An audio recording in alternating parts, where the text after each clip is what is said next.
गीता ज्ञानदाता ने क्या कहा है कि जो रजगुण यानी श्री ब्रह्मा जी से जो संसार की उत्पत्ति जीव आपस में जो है ना प्रेरित होकर के वासना वश होकर के जीव उत्पत्ति करते हैं, संतानों उत्पत्ति करते हैं, ये तो श्री ब्रह्मा जी रजगुण से हो रहा है। और सतीथि यानी एक दूसरे में मोह ममता, भाई का भाई से प्यार, बहन भाई का प्यार, पति पत्नी में ममता, संपत्ति में लगाव, ये जो इसको सतीथि बोलते हैं कि इस कारण से ये जीव अपना टाइम पास कर ले।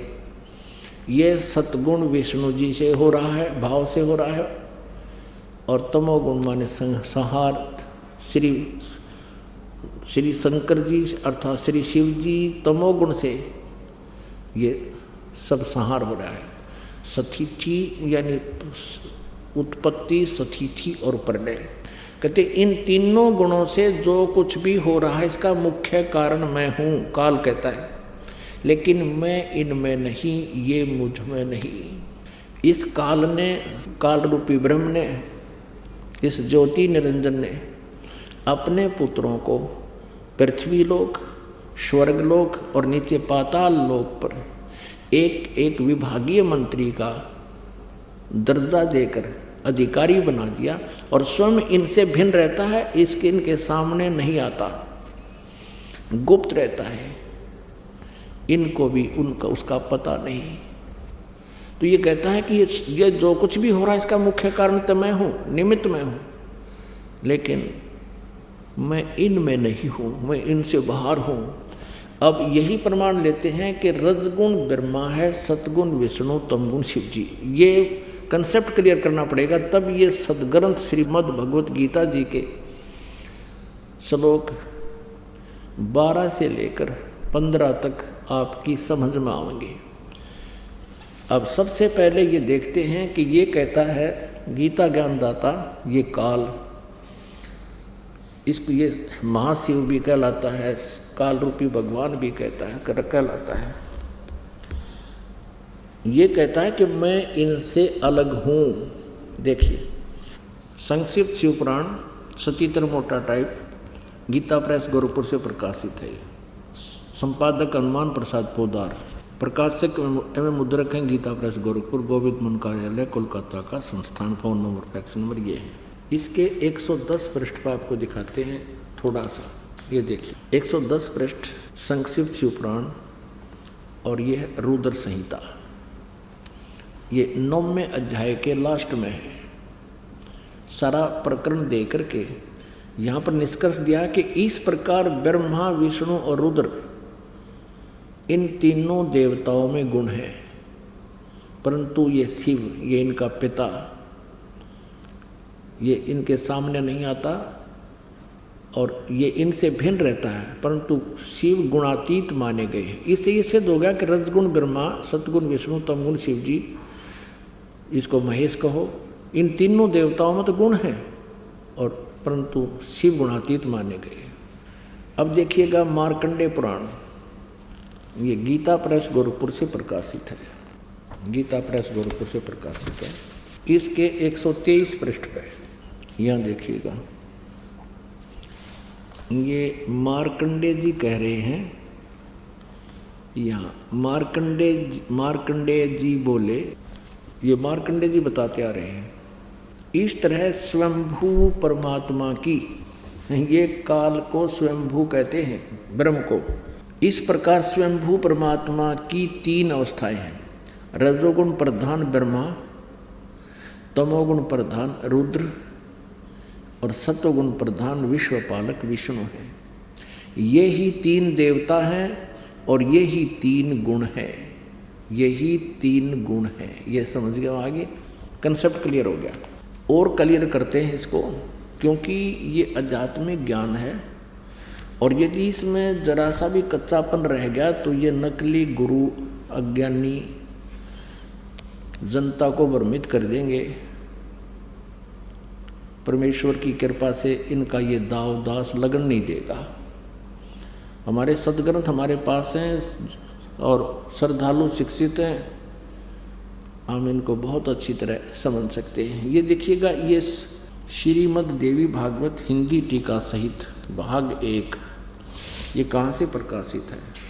अथ श्री देवी भागवतम सभाष्टिकम समात्यम, खेमरा श्री कृष्णदास प्रकाशन, बम्बई। ये यहाँ से छपी है। ये इसके और काफ़ी विवरण दे रखा कहाँ से छपी है। अब इसके हम तीसरे स्कंद में इन तीनों गुणों को देखेंगे क्या है। अथ श्रीमद् देवी भागवते भाषा टीका युक्ते तृतीय स्कंद प्रारंभते, तीसरा स्कंद शुरू होता है। अब देखना इसके 11 पृष्ठ पर, देवी भागवत 11 पृष्ठ, भाषा टीका युग तृतीय स्कंद अध्याय 5 का, और मंत्र नंबर हम 8 पढ़ेंगे। पहले हिंदी पढ़ेंगे फिर संस्कृत पढ़ेंगे। ये 7वां समाप्त हुआ, 8वां प्रारंभ होता है। हे माता, यदि हमारे ऊपर सदा आप दयायुक्त हो तो हमको तमोगुण में किस प्रकार प्रदान किया है। विष्णु भगवान शंकर शिव जी बोल रहे हैं, हमको तमोगुण में किस प्रकार प्रदान किया है। और ब्रह्मा रजोगुण और हरि, विष्णु जी को हरि बोलते हैं, सतगुण युक्त क्यों किया है। अब हम संस्कृत देखेंगे। ये देखिएगा, ये 8वां श्लोक है। यदि दया धर्मना न सदाम्बिके कथम अहम विहित है। भगवान शंकर कह रहे हैं कि मुझे क्यों बना दिया, कथम माने किस लिए, तमोगुण है, तमोगुण क्यों बना दिया। कमल जय, कमल से उत्पन्न होने वाले ब्रह्मा जी को रजोगुण संभव है, रजोगुण क्यों उत्पन्न कर दिया। सुवित किमु सतोगुण हरि, और विष्णु जी को आपने सतोगुण क्यों बना दिया। अब इससे स्पष्ट हो गया, रजगुण सतगुण तमगुण ये तीनों देवता, रजगुण ब्रह्मा जी, सतगुण विष्णु जी, तमगुण शिव जी। और यही परमेश्वर ने अपनी अमृतवाणी में, सच्चिदानंद घन ब्रह्म की वाणी में 600 वर्ष पहले बता रखा था, जो आज इन सदग्रंथों में प्रमाणित हुआ। अब देखिएगा फिर श्रीमद् भगवद गीता। दर्शकों, जैसा कि आप जानते ही हैं कि इस सृष्टि की रचना प्रकृति के 3 गुणों से हुई है, और प्रकृति के इन 3 गुणों को सतत्व, रजस और तमस के नाम से जाना जाता है। ऐसा माना जाता है कि ये तीनों गुण सजीव, निर्जीव, स्थूल, सूक्ष्म सभी वस्तुओं में विद्यमान रहते हैं। इन तीनों के बिना किसी वास्तविक पदार्थ का अस्तित्व संभव नहीं है। किसी भी पदार्थ में इन 3 गुणों के प्रभाव के कारण उसका चरित्र निर्धारित होता है। भगवद गीता में भी श्री कृष्ण ने कहा है कि जिस प्राणी में प्रकृति के ये तीनों गुण विद्यमान होते हैं, वो संसार से मुक्त होकर परम सिद्धि को प्राप्त करता है और मेरे जैसे स्वभाव को ही प्राप्त करता है। साथ ही वो जीव न तो सृष्टि के प्रारंभ में फिर से उत्पन्न ही होता है और न ही प्रलय के समय कभी व्याकुल होता है। तो दर्शकों, आइए जानते हैं कि प्रकृति के ये 3 गुण अर्थात सतत्व, रजस और तमस गुण हैं क्या, और इससे हमारे चरित्र का निर्माण कैसे होता है। नमस्कार के 14वें अध्याय में भगवान श्री कृष्ण इन तीनों गुणों की व्याख्या करते हुए अर्जुन से कहते हैं कि हे कुंती पुत्र, मृत्यु लोक के समस्त योनियों में जो भी शरीर धारण करने वाले प्राणी उत्पन्न होते हैं, उन सभी की माता प्रकृति ही है, और मैं ही ब्रह्म अर्थात आत्मा रूपी बीज को स्थापित करने वाला पिता हूँ। सात्विक गुण, राजसिक गुण और तामसिक गुण भौतिक प्रकृति से ही उत्पन्न होते हैं। प्रकृति से उत्पन्न इन तीनों गुणों के कारण ही अविनाशी जीवात्मा शरीर में बंध जाती है। हे पार्थ, सतोगुण अन्य गुणों की अपेक्षा अधिक शुद्ध होने के कारण पाप कर्मों से जीव को मुक्त करके आत्मा को प्रकाशित करने वाला होता है, जिससे जीव सुख और ज्ञान के अहंकार में बंध जाता है। जबकि राजोगुण कामनाओं और लोभ के कारण उत्पन्न होता है, जिसके कारण शरीरधारी जीव सकाम कर्मों में बंध जाता है। और तमोगुण शरीर के प्रति मोह के कारण अज्ञान से उत्पन्न होता है, जिसके कारण जीव प्रमाद यानी पागलपन में व्यर्थ की प्रवृत्ति, आलस्य आज के कार्य को कल पर टालने की प्रवृत्ति, और निद्रा यानी अचेत अवस्था में ना करने योग्य कार्य करने की प्रवृत्ति द्वारा बंध जाता है। हे भारतवंशी अर्जुन, सतोगुण मनुष्य को सुख में बांधता है, जबकि रजोगुण मनुष्य को सकाम कर्म में बांधता है, और तमोगुण मनुष्य के ज्ञान को ढककर प्रमाद में बांधता है। रजोगुण और तमोगुण के घटने पर सतोगुण बढ़ता है। एवं सतोगुण और रजोगुण के घटने पर तमोगुण बढ़ता है। इसी प्रकार तमोगुण और सतोगुण के घटने पर रजोगुण बढ़ता है। जिस समय प्राणी के शरीर में सभी 9 द्वारों अर्थात 2 आंखें, 2 कान, 2 नथुने, मुख, गुदा और उपस्थ में ज्ञान का प्रकाश उत्पन्न होता है, उस समय सतोगुण विशेष वृद्धि को प्राप्त करता है। और जब रजोगुण विशेष वृद्धि को प्राप्त होता है, तब लोभ के उत्पन्न होने के कारण फल की इच्छा से कार्यों को करने की प्रवृत्ति और मन की चंचलता के कारण विषय भोगों को भोगने की अनियंत्रित इच्छा बढ़ने लगती है।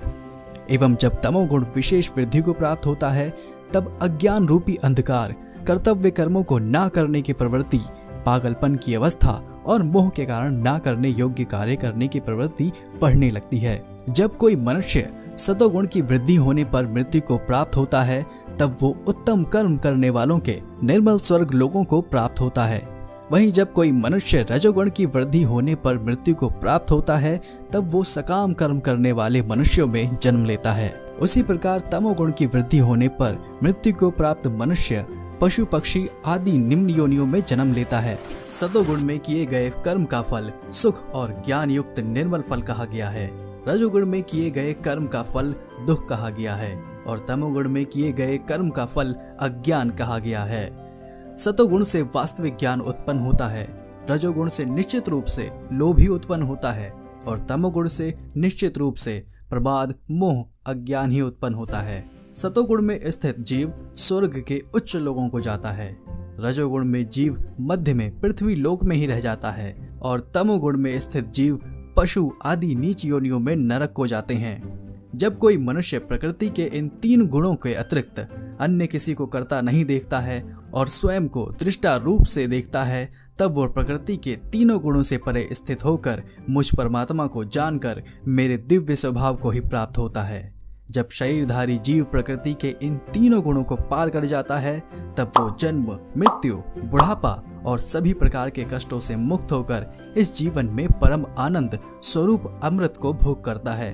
भगवान श्री कृष्ण के मुख से ऐसी अलौकिक बातें सुनकर अर्जुन ने उनसे फिर पूछा कि हे नारायण, कृपया मुझे ये बताइए कि प्रकृति के 3 गुणों को पार किया हुआ मनुष्य किन लक्षणों के द्वारा जाना जाता है और उसका आचरण कैसा होता है तथा वह मनुष्य प्रकृति के 3 गुणों को किस प्रकार से पार कर पाता है।